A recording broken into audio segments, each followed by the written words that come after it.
नमस्कार। आज बात करेंगे भारत के इतिहास के एक सबसे बड़े फाइनेंशियल स्कैंडल की, सारधा घोटाला।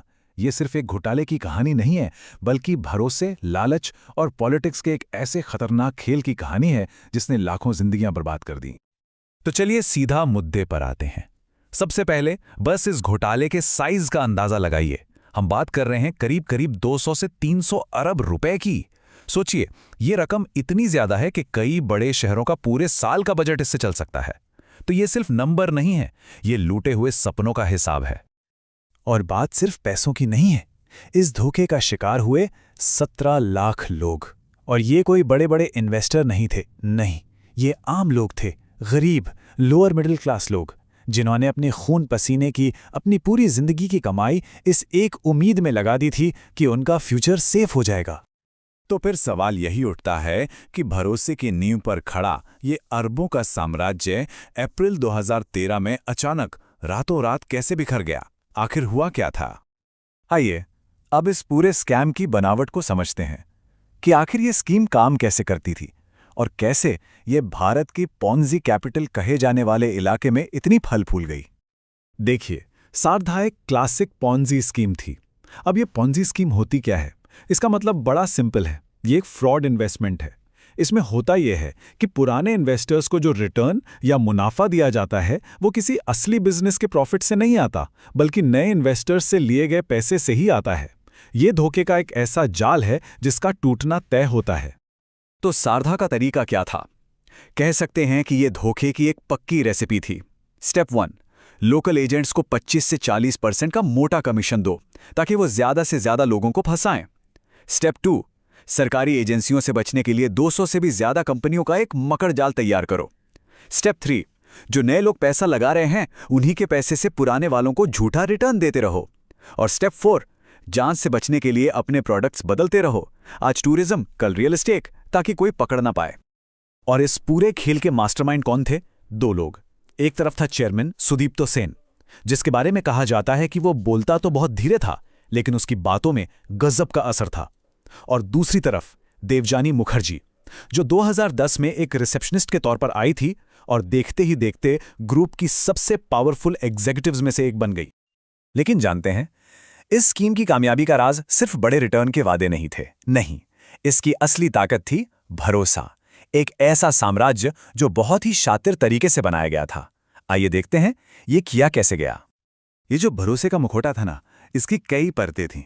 उन्होंने मीडिया में पैसा लगाया, अपने अखबार, अपने टीवी चैनल शुरू कर दिए, स्पोर्ट्स में भी घुस गए, मोहन बगान और ईस्ट बंगाल जैसे बड़े फुटबॉल क्लब्स को स्पॉन्सर किया, ग्लैमर और पावर का भी खूब इस्तेमाल किया, बड़े बड़े सेलिब्रिटीज और नेताओं को अपना ब्रांड एम्बेसडर बनाया, और तो और समाज सेवा का दिखावा भी किया, एम्बुलेंस तक दान में दी।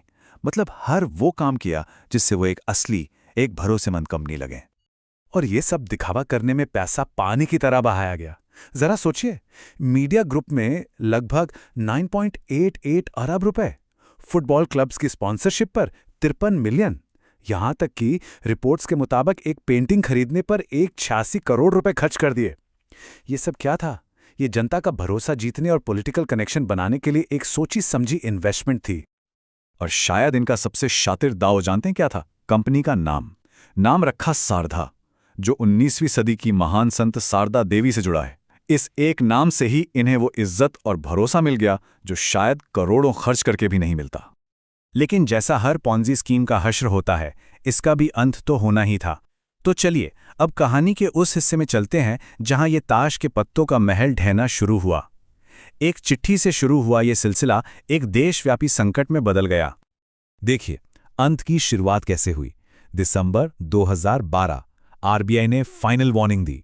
जनवरी 2013 में पहली बार ऐसा हुआ कि कंपनी के पास आने वाला पैसा जाने वाले पैसे से कम हो गया, मतलब दिवालिया होने की शुरुआत।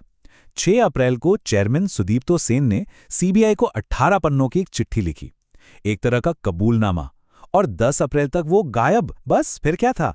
हर तरफ पैनिक फैल गया। और फिर 23 अप्रैल को खेल खत्म। सेन और देवजानी मुखर्जी दोनों कश्मीर में गिरफ्तार हो गए। इस घोटाले का लोगों पर जो असर हुआ वो तबाह कर देने वाला था। टाइम्स ऑफ इंडिया के एक इंटरव्यू में एक शख्स ने जो कहा वो हालात को बयां करता है। उन्होंने कहा, आज पूरा दक्षिण बारासात ऐसा लग रहा है जैसे कोई साइक्लोन आया हो। हर घर में या तो कोई दिवालिया इन्वेस्टर है या कोई भागा हुआ एजेंट। और ये तबाही सिर्फ पैसों के डूबने तक नहीं रुकी। इस घोटाले के सामने आने के बाद 210 से ज्यादा लोगों ने सुसाइड कर लिया। इनमें एजेंट्स थे, इन्वेस्टर्स थे, यहां तक कि कंपनी के कुछ अधिकारी भी थे।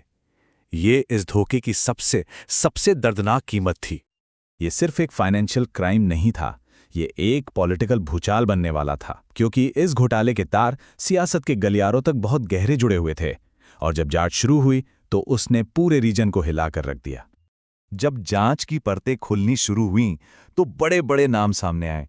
टीएमसी के सांसद कुणाल घोष और श्रीनजॉय बोस, उस वक्त के ट्रांसपोर्ट मिनिस्टर मदन मित्रा, और हद तो तब हो गई जब वेस्ट बंगाल के पूर्व डीजीपी रजत मजूमदार तक को गिरफ्तार कर लिया गया। इससे आप अंदाजा लगा सकते हैं कि इस स्कैम की जड़ें कितनी कितनी गहरी थीं। मामला इतना बड़ा और पेचीदा हो गया था कि आखिर में मई 2014 में सुप्रीम कोर्ट को दखल देना पड़ा। कोर्ट ने यह पूरी जांच सीबीआई को सौंप दी। क्यों? क्योंकि यह घोटाला एक राज्य तक सीमित नहीं था। इसमें इंटरनेशनल मनी लॉन्ड्रिंग के एंगल थे, और सबसे बड़ी बात, इसमें बड़े बड़े नेताओं के शामिल होने के आरोप थे। और यह जांच अपने आप में एक भूल भुलैया से कम नहीं थी। सोचिए, एक तरफ राज्य की एसआईटी, दूसरी तरफ जस्टिस श्यामल सेन कमीशन, फिर मनी लॉन्ड्रिंग के लिए ईडी, और इन सब के ऊपर मेन जांच कर रही थी सीबीआई। इतनी सारी एजेंसियां एक ही केस में। इसी से पता चलता है कि यह मामला कितना बड़ा और उलझा हुआ था। और बात सिर्फ देश तक ही सीमित नहीं रही। इस घोटाले के तार इंटरनेशनल लेवल पे भी जुड़े। इल्जाम ये भी लगे कि सारदा का पैसा मनी लॉन्ड्रिंग के जरिए बांग्लादेश के एक चरमपंथी संगठन तक पहुंचाया गया, ताकि वहां के हालात बिगाड़े जा सकें। लेकिन आखिर में एक सवाल, इस पूरे धोखे का सबसे बड़ा शिकार कौन था? जस्टिस श्यामल सेन कमीशन के आंकड़े चौंकाने वाले हैं। 83% लोग, 83% वो थे जिन्होंने 10,000 रुपए या उससे भी कम इन्वेस्ट किए थे। सोचिए, ये धोखा सबसे गरीब, सबसे कमजोर लोगों के साथ किया गया सबसे बड़ा विश्वासघात था। तो आखिर में सारदा स्कैंडल सिर्फ कुछ लालची लोगों की कहानी बनकर नहीं रह जाता। ये हमारे सिस्टम की गहरी कमजोरियों को आईना दिखाता है, जैसे फॉर्मल बैंकिंग तक आम लोगों की पहुंच न होना, फाइनेंशियल लिटरेसी की कमी, और सबसे बढ़कर पॉलिटिकल सपोर्ट का खतरनाक असर। यही वो कमजोरियां हैं जिनकी वजह से सारदा जैसी स्कीमें इतने सालों तक चलती रहीं।